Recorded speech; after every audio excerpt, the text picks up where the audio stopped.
students. So this is our second session of English class for educators, students of class 8. I am going to teach you lesson number 2 from this book of NCERT English Reader, which is recommended for class 8. The name of the lesson is Making of a Missile Man. Right? Making of a Missile Man. So, first we have to understand what is a missile. Right? Missile is a weapon which is used to destroy enemy installations, right? Like torpedoes, like submarines, like ships, aeroplanes, and so many other. It has a very destructive power, right? So when it is so destructive, why the people make it? Because it is necessary to defend our country from enemies, right? So, making of a missile man, we are going to learn here about a person who gave our country a missile program through which we made many missiles indigenously here in India, and as a result our country became a big power in Asia and of course in the world, right? We have among very few countries we have who have these capacities. Okay, so now if you see in your book, there is a yellow box given. 3 questions are asked. Who was the 11th president of our country? 11th president. Do you know? Okay, let me tell you. The 11th president of our country was Dr. A. P. J. Abdul Kalam.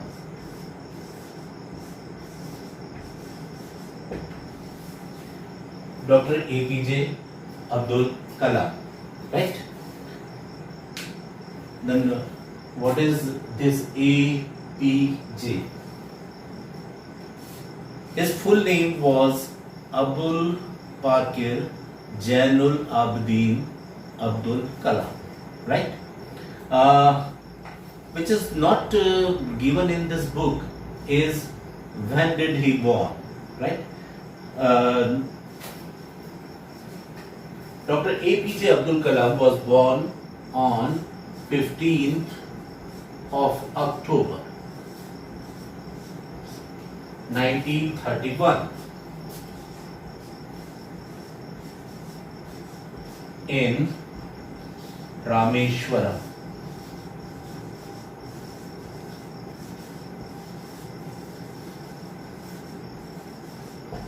Right? Rameshwaram is a very renowned place because it has some religious importance too, right? Okay, let us read this lesson, and as the things come I will explain it to you. Second question, okay, fine. What has he been before taking office as a president? Let me tell you, APJ Abdul Kalam was our 11th president from 2002 to 2007. He held that office for this period, right? What has he been before taking office as president? He was a defense advisor to the Prime Minister, to the government of India, right? Why is he called the missile man? Because he has given us a missile program, right, through which we developed indigenously the missiles to defend our country, right? So I am starting this lesson. Your fingers should be on the line which I am reading, and fully concentrate each and every word which comes, how I pronounce it, right? I think you are ready. Have you heard about the missile man who has put our country on the map of scientific nations in the world? Now you have heard that he was the great Dr. APJ Abdul Kalam, who was also our 11th president of our country.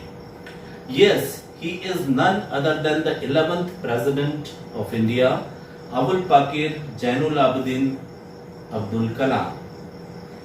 He comes from a middle class family, but by virtue of his hard work and determination, he has risen to the highest office of our country. Right? Dr. Kalam was born in a middle class family. Middle class just as me and you all are. Right? He was not rich. His family was not rich. Right? But what is the highest post one can get in his life in this country? It is the post of the President of India. President of India, that is the highest post. So he reached, right? He achieved that position through hard work, through his determination, right? So here is one message to all, that if you have that capacity to do hard work, if you have that determination for your work, you can achieve anything. Nothing is possible, right? Let us continue.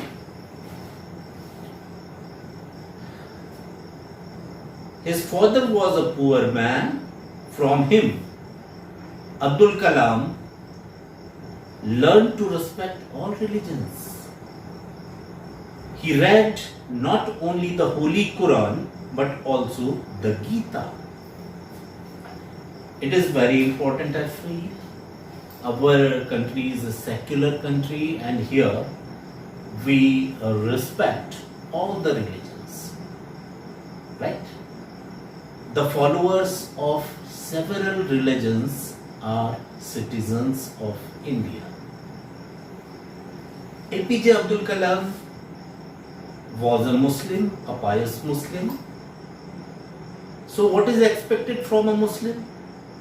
That he should learn his holy book, Quran, right? But he didn't stop here. He also read Gita. Gita is a holy book of Hindus, you all know, right? So he born in 1931, before independence, you can understand, right? Even then, he had that wide spectrum in his mind for all the religions. So not only he read Quran, Holy Quran, but also Gita, right? His father, his family made its living by ferrying pilgrims between Dhanushkodi and Rameshwaram in Tamil Nadu.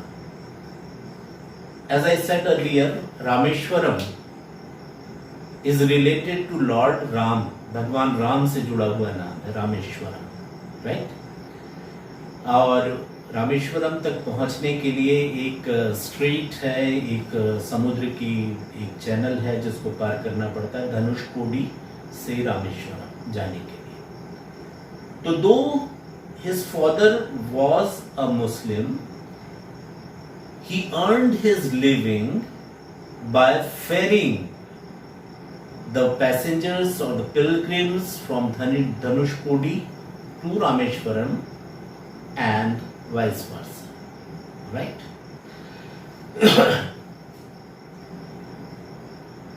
But a devastating cyclone destroyed their boat. As a result, the family lost its only source of livelihood.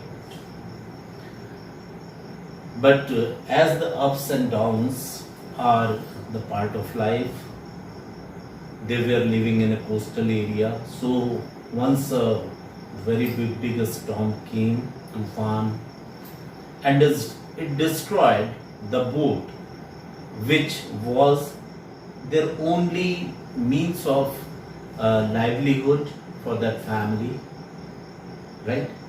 And it was destroyed during that cyclone.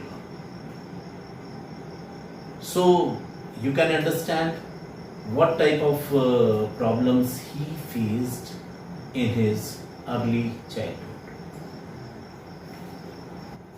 Abdul Kalam had to face a lot of difficulties in pursuing his studies. In order to help the family through the crisis, Kalam collected tamarind seeds and sold them to a shop. For this, he was paid a lordly sum of about 6 paise or per anna, right? In that difficult situation, when the only source of that family was destroyed, right? Abdul Kalam was just a little boy then, but even then, he wanted to help his father. He wanted to earn some money for his family, right? So he started collecting tamarind seeds. Tamarind seeds, imli ke beej, right? Tamarind seeds. And he collected them and used to sell them to a shop. For every 1 kg, 1 kilogram, 1 kilo of tamarind seed, he used to get how much? 6 paise, 6 paise. At that time, 1 unit was in एक चलन में थी जिसको कहते थे आना. 16 आना आपने सुना होगा, 16 आना सच कह रहा है, राइट? तो ये 16 आना यानी 6 पैसे का एक आना होता था, राइट? तो 16 आने का 1 रुपया बनता था, राइट? तो यू कैन अंडरस्टैंड 6 पैसे मिलते थे for the collection of that 1 kg seed. How hard work you can imagine, right? He also collected a popular newspaper in Tamil, Dinamani, at Rameshwaram railway station and helped his cousin Samuddin in selling it. For this service, Kalam was paid a little money. Though his earning was very little, he was very happy that he was able to care for his family. So Kalam not only collected tamarind seed, right, for which he got some money, but it was not enough. So started doing some other work also. What he did? Newspaper used to publish in some different town. It was sent to Rameshwaram through a train. So he used to collect those newspaper bundles from Rameshwaram railway station, and his cousin, his name was Samuddin. He used to sell those newspapers, right? Deliver those newspapers to different houses. So APJ Abdul Kalam also started delivering those newspapers to different houses. For that also he got some money. So though it was a very little work, not very prestigious, right? But he was very happy that in those difficult times, in that testing time, he was able to support his family in some way. in a little way, of course. At school, he was eager to learn about everything. English, mathematics, science, and Tamil were his favorite subjects. He has written many poems in Tamil as well as in English. Now just try to understand a person, a boy, a small boy, a little boy, who is already facing so much hardship in his life, is trying to help his family. In that very tender age, he is earning some money. But he never lost the ultimate aim of his life, that was education, right? He continued his studies, and there were many subjects like languages, English, Tamil, right? Science, mathematics. Those were his favorite subjects, right? He has written many poems in Tamil as well as in English.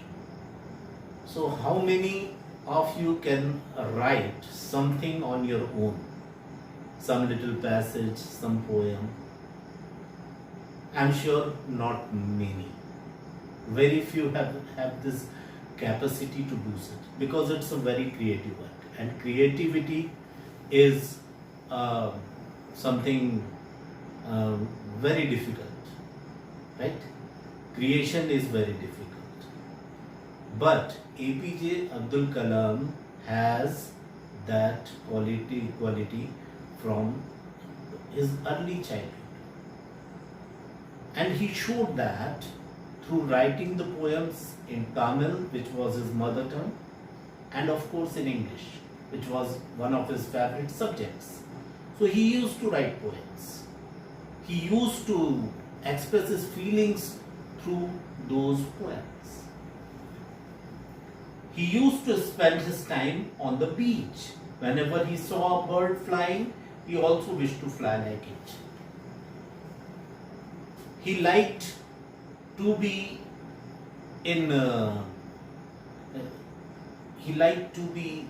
near the nature. He liked to spend his time in the beach. What is a beach? It is a sandy stretch, right? Just beside the ocean or sea, right? So he used to go there, and whenever he saw some bird flying, right, he just wondered how the bird was flying, and he wanted to do the same himself. He wanted to fly like a bird, right? That was a child's imagination, you can see. He used to spend his time on the beach. Whenever he saw a bird flying, he also wished to fly like it. This passion for flying inspired Abdul Kalam to design SLV-3, or SLV means Satellite Launch Vehicle number 3, right? So he, as you know, he always wanted to fly, but and this inspiration of flying, when he made him create Satellite Launch Vehicle. As the name suggests, what is a satellite launch vehicle? Through which you can send satellites to the space, right? Satellites cannot go on their own. So a vehicle is needed to take that satellite to the space, and that vehicle is called Satellite Launch Vehicle, right? APJ Abdul Kalam designed it, right? So I hope you must have understood and must have got the inspiration of this great man. So this is all for this class. In next class I will read for you the story of this great person, APJ Abdul Kalam. Right? Thank you all.